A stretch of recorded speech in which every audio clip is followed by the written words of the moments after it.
fucking bad haircut. Okay, welcome. My name is James Nord, founder and CEO of Fohr. I used to have a show called Drink with James. Legally, I can't call it that anymore. For how long, Tim? 4 years. For 4 years, every week, made a video where I answered 3 questions from influencers about how to grow your accounts, about how to work with brands, about how to navigate contracting, about how to negotiate, about literally anything. And in 2020, we got the cease and desist, we stopped the show, and then basically I've been in a bad mood for 18 months. I've finally come out of my mood, and I told Tim the other day, I said, Tim, I'm ready to go back on camera. And he was like, but James, you haven't gotten Botox recently. And I was like, I know. That is how committed I am to this show. I have changed my drink from whiskey to Negronis. So every week, if I have the energy for it and I'm not too hungover, I'm gonna grab a Negroni, I'm gonna answer some questions about influencer marketing, and probably run my mouth about some random as well.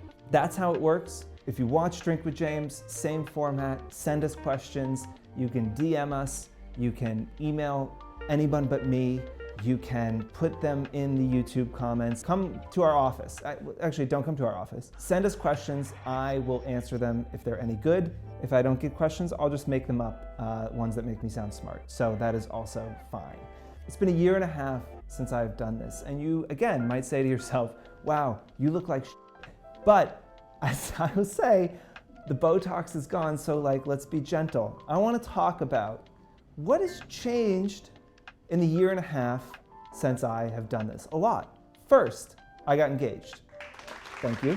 I got engaged in October. If you don't follow me on Instagram, you should. I mostly use this show to promote my personal Instagram. I put together literally the greatest engagement the world has ever seen. I apologize to everybody out there who hasn't seen the engagement story, that is currently reading my Instagram saying, wow, will I ever find love like that? I don't know. I can't answer that question. I'm here to answer questions about influencer marketing. I don't know if you'll find love, but I am off the market. Number 2, we have a refreshed brand and a new website. It took us 9 months to build this thing.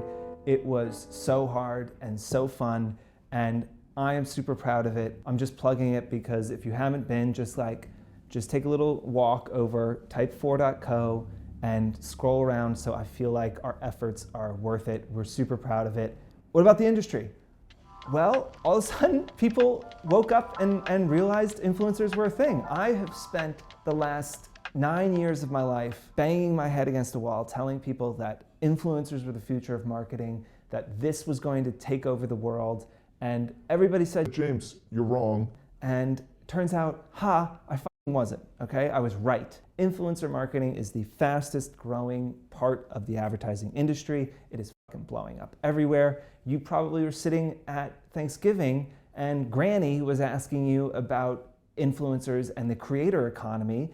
Irregardless, that has changed. We have exited a time when people didn't believe that influencers were a thing, that it was a bubble, that it was gonna burst, that it's all bullshit, blah, blah, blah, blah. People just taking photos of themselves. Fuck you guys, you were wrong, and it is here to stay, and that is super exciting. Fohr has doubled in the last year. We are operating in a new reality where we no longer have to convince people that what you do is powerful, and I am just so excited for that, and I'm excited for influencers, that you no longer have to explain what it is that you do when you say that you are an influencer. That's a big change. What's another one?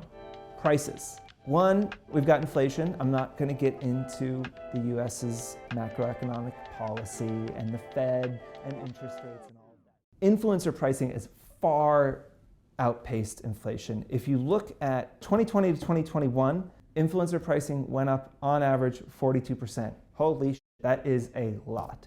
The influencer economy, influencer marketing is just that. It's a market. And when there was this enormous influx of demand into the market for influencers, there exists some scarcity of the influencers that you can work with. So naturally, what happens? The price goes up. When there is more demand for something that is scarce, the only thing that you can do is raise your prices. So average 42% increase in prices. As you think about your pricing, understand where the market is going and act accordingly.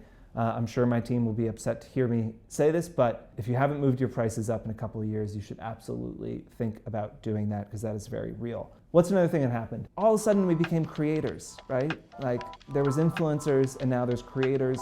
Is there a difference? What are influencers? What are creators? In my mind, there is a difference between an influencer and a creator. To me, an influencer, their business is helping people make decisions about the things that are in their life, whether that is products, fashion, beauty, home, or the choices they're making with, vacations, restaurants, whatever it might be. The core content that an influencer is creating is about brands. A creator is more broad. It's just somebody that is creating content on the internet. So I would say that like all influencers are creators, but not all creators are influencers. And if you look at like the people doing comedy sketches on TikTok, I would say that's a creator, not an influencer. Bit of a nuance there. Everybody likes to use different words, but at Fohr, our core main business, the thing that we are focused on is still influencers, because when you have a following that is interested in what you have to say about brands, that is so much more commercially viable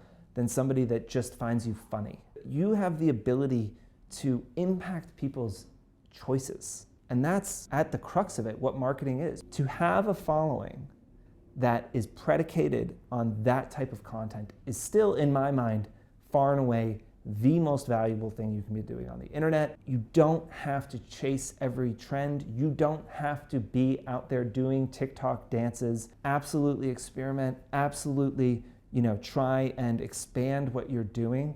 You do not have to fundamentally change who you are and what you talk about to fit into what is happening in the world. It makes much more sense to do the shit that you're good at.